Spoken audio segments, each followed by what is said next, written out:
Hi guys, welcome back to another reaction video. Today we'll be checking out why UK wants Indians out. This is a documentary. If you're curious as I am, do not forget to like, comment, subscribe, and share. And if you're a returning subscriber, thank you so much for supporting this channel. Without further ado, guys, let's dive right into this. When the UK government announced its new visa rules, few realized how deeply they would strike Indian families. A UK-wide deportation blitz is underway. The government is cracking down on illegal immigrants. There are widespread raids and arrests at warehouses, car washes, vape shops and restaurants, including an Indian restaurant. Overnight, nearly 120,000 Indian students discovered they could no longer bring their spouses or children with them. Skilled workers, doctors, nurses, and IT experts who had built their lives in Britain suddenly faced uncertainty about whether they could stay. Very, very Why are testing they being times. chased all over the world? And people have said, Canada, I Australia, definitely want you UK, here. why? Very scared, man. An innocent girl going about her daily business gets this sort of treatment for what? It doesn't make sense. Is it because of immigration protests? Politicians defended the move as a way to control migration.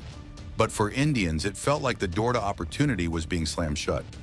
Across the world, a perception is taking hold. Indians are everywhere. From North America to Europe to Australia, Indian communities are more visible than ever, reshaping suburbs, filling universities, and powering hospitals and tech companies.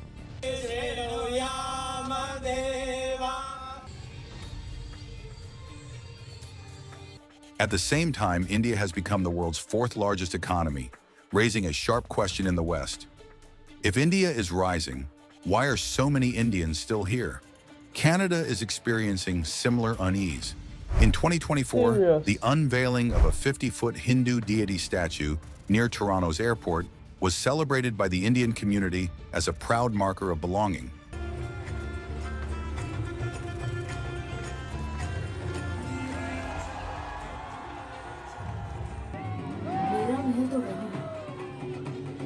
But many Canadians saw it differently. Online forums filled with comments calling it a cultural takeover. A year earlier, Brampton's 55-foot Hanuman statue had sparked the same backlash. For critics, these towering monuments symbolize not just faith, but an irreversible demographic shift that left longtime residents wondering if multiculturalism had turned into replacement. So this is Toronto. There's your giant Hanuman monkey statue. Australia shows this tension clearly. The India-born population has doubled in a decade, now over 900,000. Indians dominate student enrollments and hold crucial jobs in healthcare and IT. Yet protests in August 2025 saw thousands march through Sydney and Melbourne with signs like "Indians out," blaming them for high rents, crowded trains, and rapid demographic change. We have to stop immigration and become a nation once again. Flyers claim there were more Indians in 5 years than Greeks and Italians in a century, turning ordinary families into scapegoats. Today in this video, we'll uncover the real reasons why the UK wants Indians out. But before moving on, please share your thoughts in the comments and don't forget to like and subscribe to the channel. Your support means the world to us.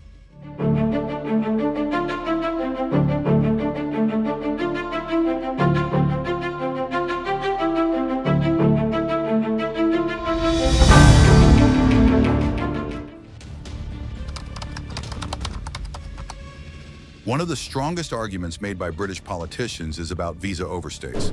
Today we publish a white paper on immigration. Net migration quadrupled until in 2023 it reached nearly 1 million. That's about the population of Birmingham.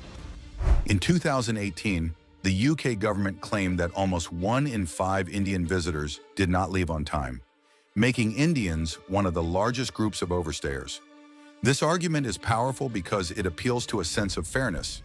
If the rules say a person must leave after their visa ends, then staying longer is seen as cheating the system. By portraying Indians as rule breakers, the government gains public support for stricter action. However, the full picture is more complex. A later Home Office report in 2020 showed that over 97% of Indian students now leave before their visas expire, proving that the earlier numbers were exaggerated. Still, once the idea takes root in public debate, it is difficult to challenge.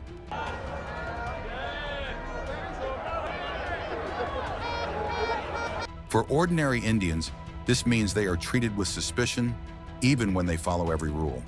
Families who paid full tuition, complied with immigration laws, and returned on time still face the consequences of this negative image. For ordinary British citizens, these concerns feel valid. When people overstay, it increases pressure on housing, jobs, and public services. That is why the UK views tougher immigration controls not as unfairly targeting one community, but as protecting fairness and ensuring the rules apply equally to everyone. The real turning point came with Brexit. The 2016 vote to leave the European Union was built on a single promise. Britain would take back control of its borders. We've done a lot of work stopping them coming. We just signed an agreement to return them, and we've returned 35,000, in fact, under the first year of this Labour government, of people who shouldn't be in this country. So, immigration became the defining political issue. After Brexit, leaders needed to prove that they could deliver lower numbers. Indians, as the largest group of students and a major share of work visa holders, became an easy target. In 2022 alone, net migration to the UK hit a record 745,000 people. Much of the rise came from outside Europe, India included. Cutting down Indian visas provides quick numbers that governments can show to voters. Every new rejection or restriction becomes evidence of control. But this also means Indians are being used as a political tool. Their presence is no longer about skills or education. It is about how many votes can be won by appearing tough. Yeah, these government policies are very unwelcoming and they can deter a lot of people from coming here. And a lot of my friends and relatives back in India also mentioned that you probably should go to the States or Australia instead of going to the UK because it's very difficult finding a job here. For Indians, their future is now tied not to their contributions, but to the mood of British politics. For the UK, this creates a dangerous cycle where immigration policy is shaped by election campaigns rather than long-term needs. Another reason often given for pushing Indians out is the strain on public services.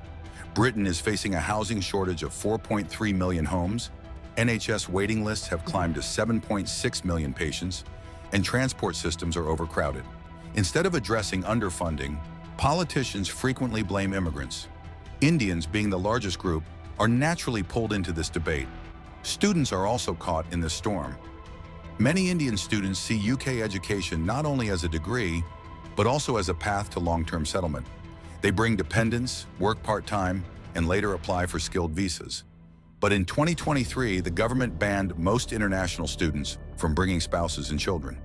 For a year, so I can understand if your family is not there with you and you can live for a time being without your family. If it is not allowed, so the UK will not be the choice for me. I'll definitely try for the Canada and some other countries. Indians are the most affected because they account for over 40% of all international student dependents. Universities now face billions in potential losses, since Indian students contributed an estimated £4.3 billion to the UK economy in 2022. Families are split apart, universities lose money, and communities lose talent. Wow. Another strong talking point in the UK is that Indian workers undercut local wages. The argument goes that Indian doctors, nurses, and IT professionals accept lower salaries, driving down pay for British workers. While this narrative is politically effective, studies show the opposite. Indian professionals are often highly paid and fill gaps in sectors where locals are in short supply. The NHS, for example, has around 11,000 Indian doctors and 25,000 Indian nurses. Without them, patient waiting times would stretch even further.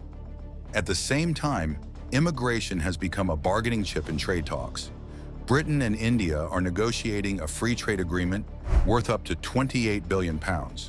Today signed the long-awaited trade deal between the two countries.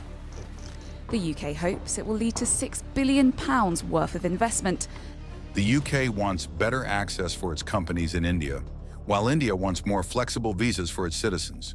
By keeping rules strict, Britain strengthens its hand, but this also turns immigration into a negotiation tool.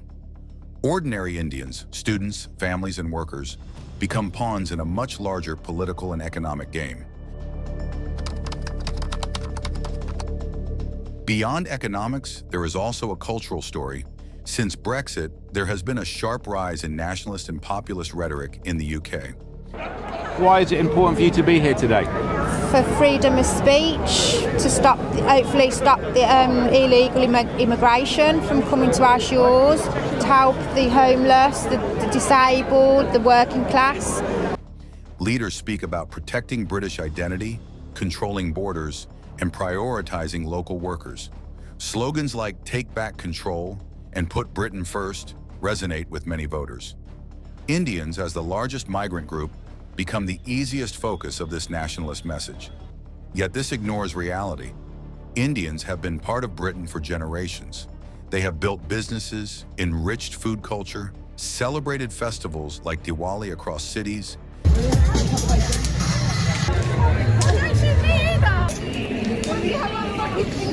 and powered industries from healthcare to finance. The Indian diaspora contributes over £3 billion annually in taxes. But the nationalist narrative reduces this contribution to a number on a migration chart. For Indians, it means living in a country where they are valued for their work, but questioned for their presence. For Brits, it creates a divided society where diversity is seen as a threat rather than a strength. The consequences of these policies are felt most by ordinary people. For Indians, the impact is personal and painful. Students who spend £20,000 to £30,000 a year on tuition find fewer opportunities after graduation. Workers who have served for a decade suddenly face rejection notices. Families are split by dependent visa bans. Many experience financial losses, emotional stress, and broken dreams. For British people, the effects are also severe. The NHS loses staff, worsening a crisis where 1 in 7 hospital posts is already vacant. Universities lose billions in tuition income, forcing cuts that may raise costs for local students. Businesses struggle to hire skilled professionals, slowing innovation. Communities lose cultural vibrancy as fewer Indians open shops, restaurants, or community centers. Indian cuisine has long been woven into daily life in Britain. From samosas to masala dosa to onion bhaji, these dishes arrived with Indian immigrants generations ago. In short, Indians lose opportunity while Britain loses talent. The UK's push to reduce Indian migration is driven by politics, trade leverage, and nationalist rhetoric. But the real-world effects go far beyond headlines. Indians who have given so much to Britain now face uncertainty, exclusion, and lost futures. Meanwhile, British citizens face weaker healthcare, struggling universities, and fewer skilled professionals. At a global level, the UK risks losing to countries like Canada, Germany, and Australia, which actively welcome skilled Indians. The big question is whether Britain is truly protecting itself or cutting off the very lifeline that fuels its economy, healthcare, and culture. In the end, pushing Indians out may win short-term political points, but it could cost the UK its future. If you found this video interesting, please consider subscribing. Thank you for watching. Oh, what a wonderful documentary. I don't know why every other country seems to be, it's not just the UK, Australia, Canada, people are complaining, Indian immigrants everywhere. What is going on? Do you think it is okay to send them away? Why is it like for them to study in those countries but never return to their country? That's the big problem here. And the fact that every country they go, they build a statue and they are celebrating and they are doing stuffs and they are occupying everywhere. I don't really blame these countries, but why? All these countries are getting rid of them. Why? I don't know, but something is going on somewhere. And to me, this is a wake-up call for the Indian authority, for the Indian government to, to build their resources, to build their educational sector, their health sector, and, use their, their human resources to, to build their own country instead of facing this kind of embarrassment from all over the world. This is insane. I'm not saying there are other, there are people from all over the world. There are other migrants, but when it comes to India, it just seems to be more of like it's everywhere. Every country wants them out. And honestly, these countries, these people are getting angry because they seem to have dominated even those who are, who are citizens of those countries, and I see where the agitation to want them out is coming from. You guys share your thoughts in the comment section, because this is now beginning to look like a global outrage. You guys, it was good to have watched this, and I do hope that something is done earnestly soon. Thank you so much. If you're new here, do not forget to like, comment, subscribe, and share. If you're a returning subscriber, thank you so much for supporting this channel. Don't go nowhere. I'll see you in my next video. Stay safe and bye-bye.